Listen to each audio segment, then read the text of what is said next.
नमस्कार दोस्तों।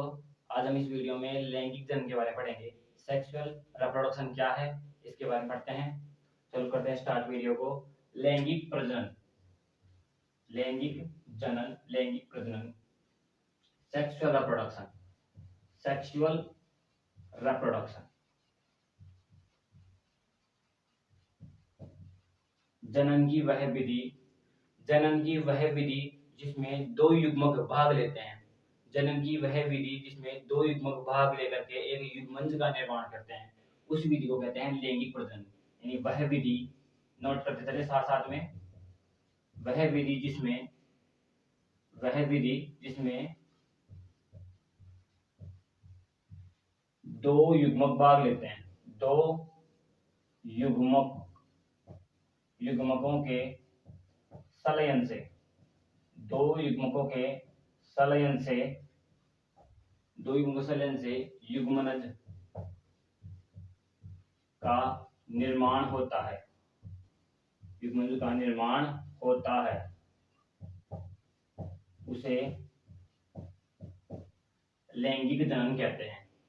वह विधि जिसमें दो युग्मकों के संलयन से युग्मनज का निर्माण होता है उसे कहते हैं लैंगिक जनन। परिभाषा हो गई। अब इसकी विशेषताएं देखते हैं। या तो एग्जाम में पूछ लेगा लैंगिक जनन की विशेषताएं बताइए, या पूछेगा लैंगिक जनन तथा अलैंगिक जनन में तुलना कीजिए। विशेषताएं, विशेषताएं या पूछ लेगा तुलना किससे? अलैंगिक जनन से। दोनों एक ही क्वेश्चन है, अलैंगिक जनन से। तो आपको बतानी होगी लैंगिक जनन एक अधिक विकसित प्रक्रम है, अधिक विकसित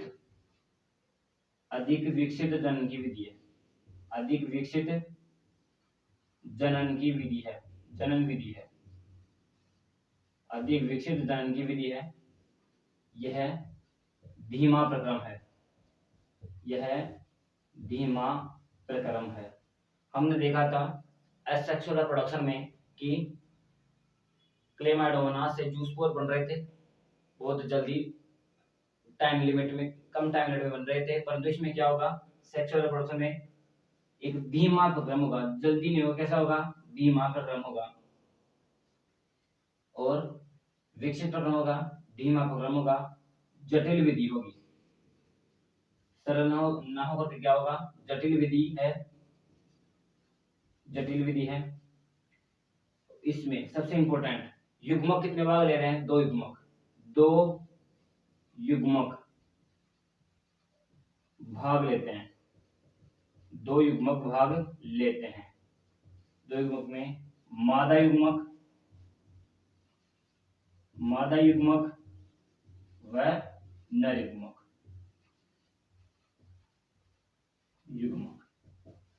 अब इधर देखते हैं।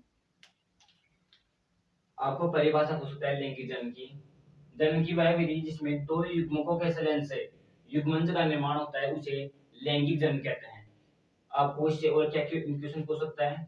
या तो लैंगिक जनन की विशेषता पूछ लेगा, या लैंगिक जनन की अलैंगिक जनन से तुलना, कंपैरिजन पूछ लेगा। तो सबसे पहले लिखना है यह अधिक विकसित विधि है। किससे? अलैंगिक जनन से। यह एक धीमा प्रक्रम है, यह एक जटिल विधि है। और दो युग्मक भाग कितने भाग लेते हैं? इसमें दो युग्मक भाग लेते हैं, जिसमें एक मादा युग्मक, दूसरा नर युग्मक। अब हम देखते हैं जंतुओं में सेक्सुअल रिप्रोडक्शन और पादपों में सेक्सुअल रिप्रोडक्शन। आशा करता हूं आपको समझ में आ रहा है। जंतुओं में सेक्सुअल रिप्रोडक्शन, जंतुओं में सेक्सुअल रिप्रोडक्शन, जंतुओं में सेक्सुअल रिप्रोडक्शन, सेक्सुअल रिप्रोडक्शन। अब इधर देखते हैं। जंतुओं में एक युग्म होगा मादा युग्मक, एक युग्म होगा मादा युग्मक, एक होगा नर युग्मक, एक होगा नर युग्मक। मादा युग्म को लिखते हैं साइंस की भाषा में इस वाले साइन से, और नर युग्म को इस वाले साइन से। जंतुओं में मादा युग्मक तथा नर युग्मक आपस में संलयन करके संतति बनाते हैं, किसका निर्माण करते हैं, युग्मनज का निर्माण करते हैं। तो युग्मन से क्या बनेगी, संतति। क्या बनेगी, संतति। जो संतति बनेगी किसमें, सेक्सुअल रिप्रोडक्शन में, जंतुओं में, वह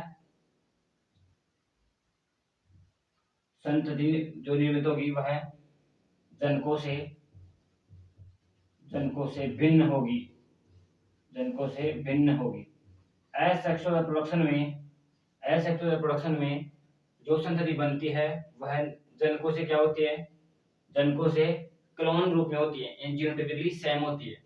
परंतु सेक्सुअल रिप्रोडक्शन में जनकों से भिन्न होगी क्या, संतति। किसमें, सेक्सुअल रिप्रोडक्शन में युग्मन का निर्माण हो जाता है और युग्मन से क्या बन जाती है, संतति का निर्माण हो जाता है।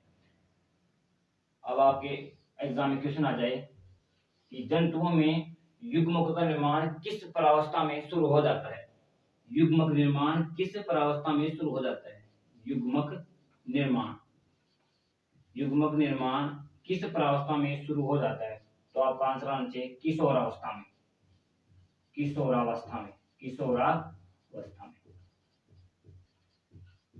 ये सेम महत्वपूर्ण फैक्ट हो गए, क्वेश्चन हो गया। आगे बढ़ते हैं, पादपों में सेक्सुअल रिप्रोडक्शन। आशा करता हूं आपको समझ में आ रहा है। पादपों में सेक्सुअल रिप्रोडक्शन पढ़ते हैं। पादपों में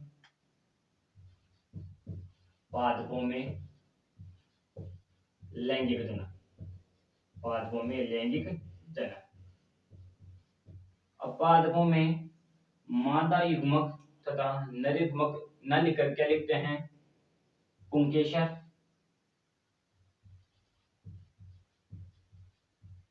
तथा स्त्री केसर।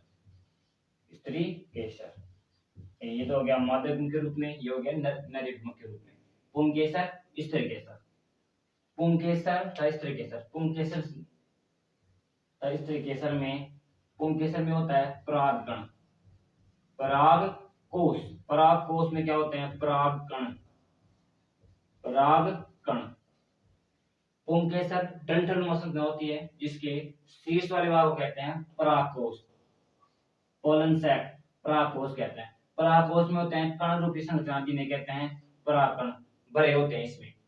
और इस केसर में क्या होता है, अंडाशय।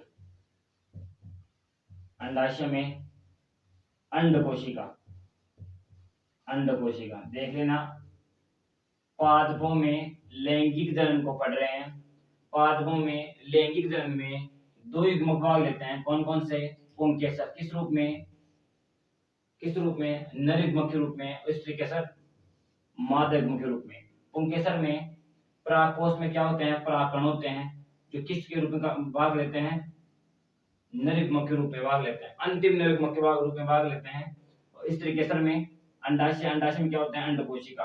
परागकण व अंडकोशिका आपस में संलग्न होकर क्या बनाते हैं, युग्मनज बनाते हैं, युग्मन से क्या बनता है, अगली पीढ़ी, संतति का निर्माण करते हैं। किसका निर्माण करते हैं, संतति का। जो संतति बनती है वह भिन्न होती है, किससे, जनकों से भिन्न होती है। जो एक सेक्सुअल रिप्रोडक्शन का एक इंपॉर्टेंट कैरेक्टर है कि जो संतति निर्माण होगा वह जनकों से क्या होगी, भिन्न होगी, उसे कहते हैं विभिन्नता। इस अभिलक्षण को कहते हैं विभिन्नता। सेक्सुअल रिप्रोडक्शन का एक इंपॉर्टेंट कैरेक्टर है, विभिन्नता। संतति जनकों से भिन्न होती है। आशा करता हूं आपको समझ में आ रहा है। यदि आपको समझ में आ रहा है तो लाइक करें, शेयर करें, सब्सक्राइब करें चैनल को। धन्यवाद।